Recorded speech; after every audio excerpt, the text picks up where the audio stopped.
Hey guys, my name is Matimio, and welcome to another episode of Sunday Mailbox. This is a video series where you, the viewer, can submit your gaming or Battlefield-related questions, and then I will give my humble opinion on them. Now, to get the formalities out of the way real quick, if you would like to submit your own question that can be featured in an upcoming episode, you can do so by leaving a comment down below, or by sending me a YouTube message. The first question for today comes from Hans, and it is, what is your opinion on having a new primary weapons for the attack helicopter gunner position? Instead of the 20mm Gatling gun cannon default, you could, for example, choose a 30mm cannon like the attack boat has, or possibly a regular minigun shooting non-explosive bullets. When I first jumped into Battlefield 4 for the first time, I was pretty disappointed to learn that the gunner position didn't really have any more customization options available to it compared to the Battlefield 3 counterpart. Like, I loved playing in the attack helicopter back in Battlefield 3. I loved flying around with level cap, I loved being in the gunner position, but one of the things that I was really crossing my fingers for with Battlefield 4 was having a little bit more customization in that slot, because really it's just the main cannon and you switch on over to your TV missiles. Like, that's pretty much the only viable option, and basically that's the only viable option that we have right now into Battlefield 4. And so personally, I think what you recommended is a fantastic one. It would give us a little bit more customization options when we're playing in the gunner, and when you really think about it, all of the primary weapons in this game for the vehicles have the option to be customized. Like, you think of every other vehicle in the game, you have at least some way of customizing it to your playstyle, or at least changing it up a little bit, but that's not the case for the gunner position. And so, at least for me, I think that this is a fantastic idea, and I am 100% on board. The next question comes from the Airsoft Og, and it is, why do you think DICE is adding useless gadgets into Battlefield 4? The Naval Strike M320 and the AA mines are borderline useless.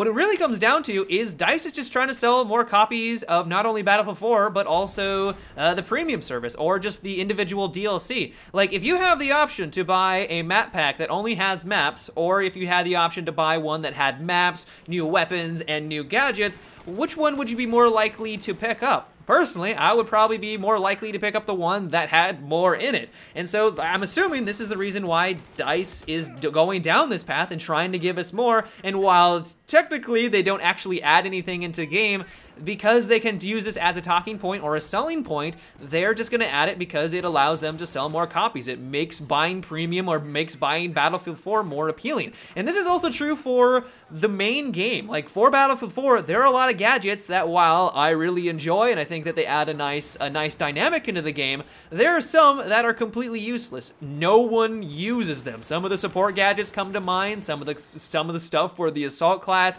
Like, there is so much customization in this game. A lot of it just falls by the wayside and no one uses it because it doesn't really enhance the gameplay by any means. And so from DICE's viewpoint, or really from the marketing department, they're like, yeah, put as many weapons, gadgets, and customization options in the game, because then we can then turn around to the consumers and be like, hey, there are 5,000 different gadgets in Battlefield 4. There are 1 million different customizations. You should pick up this new title. The consumers see that and they're like, wow, this must be the biggest and best game out there. It's way bigger than anything that we had back in Battlefield 3. I'm gonna pick it up. And while it does, for the most part, I would say enhance the game, like, I would say that DICE has done a good job in most categories at making all the gadgets feel unique and helpful, there are some that are completely useless. And now that the Naval Strike DLC has come out, I think they're starting to run out of ideas, because yeah, you are right, like the AA mines and the new M320 don't really do anything on the battlefield. Like, there are other gadgets that just outperform it, because you can't use the Stinger missile alongside the AA missile or the AA mines. It doesn't really give you the potential that you could use to take out one of those vehicles.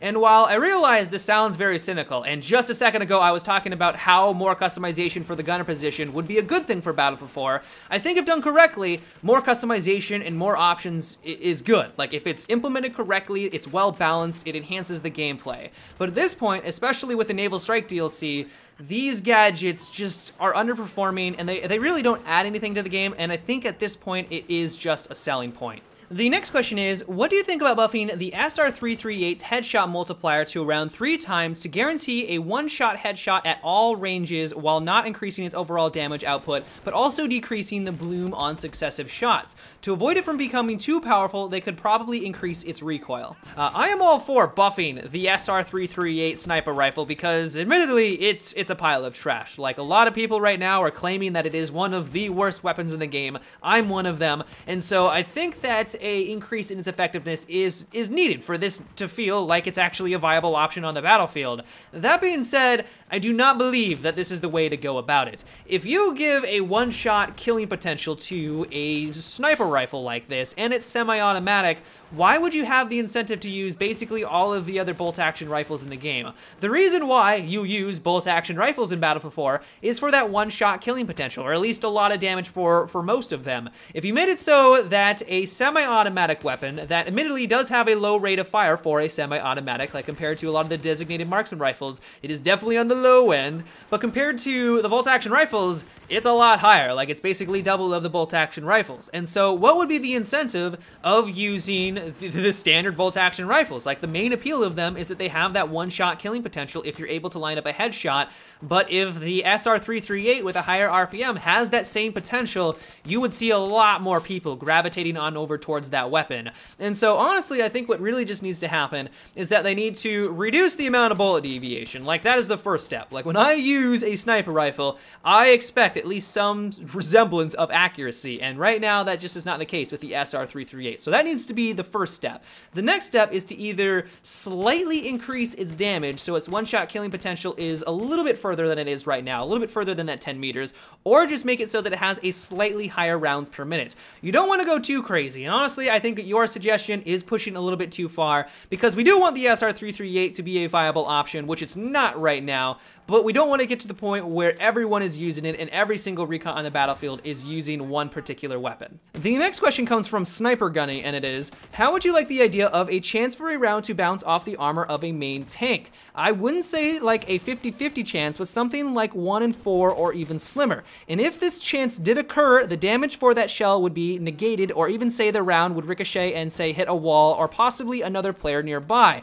Most if not all tanks today have either sloped armor meant to do just that in combat, or just a round from a tank wouldn't do as much damage from that one shot.